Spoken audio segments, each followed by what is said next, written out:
Unang spot namin dito sa Marilake kaya huminto agad kami para makita namin yung view. Ina mo, mas maaga sana tayo, naabutan sana natin yung pag. At pagkatapos nga namin dun, meron kaming nakitang spot dito na resort. Cold Spring daw to, kaya pinuntahan na agad namin. At ito na nga, papunta na nga kami. So, meron pa kami kasama na Cameo. Nasa hulihan. Kita nyo naman yung view, guys. Napakaganda, napakaaliwalas. Kaya, sa susunod pumunta ka na rin kayo dito para ma-enjoy nyo yung gala nyo. Paakyat na nga kami at huminto muna kami saglit dahil yung kasama namin na iwan.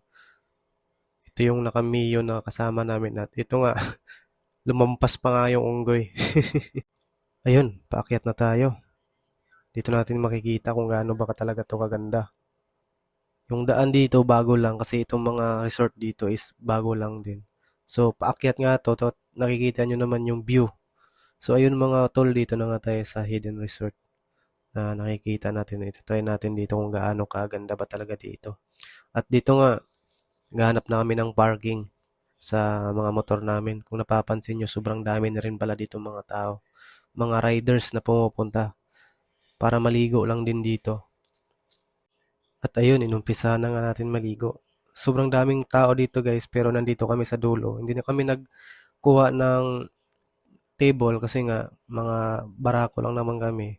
So tamang kwentuhan, tamang tagay konti para ma-enjoy at ma-feel natin yung nature. At ang linaw talaga ng tubig, napakalamig kaya ahon kaagad kami pag tumalon kami agad. So ito, tamang kwentuhan para sa mga tropa, no?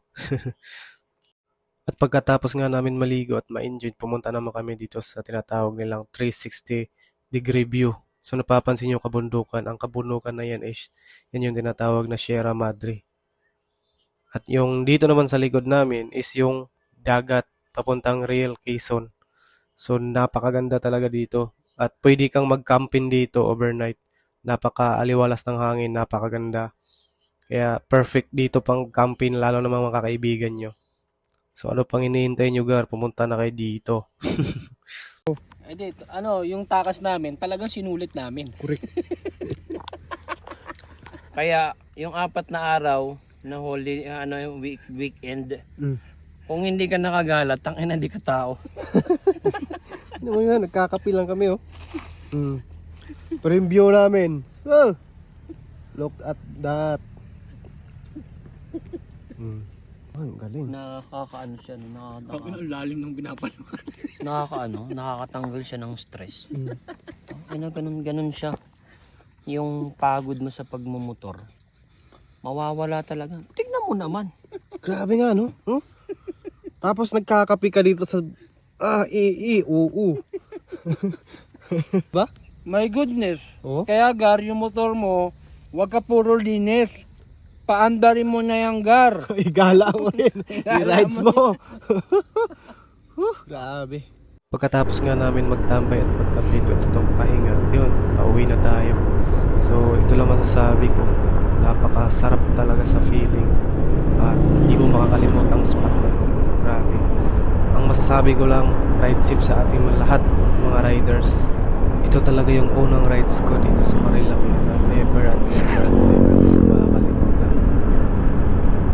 Uulit at babalikan mo talaga dahil sa sobrang ganda. Hindi lang dito sa kalsada maganda, lahat ng mapupuntahan mo at madadaanan mo napakaganda.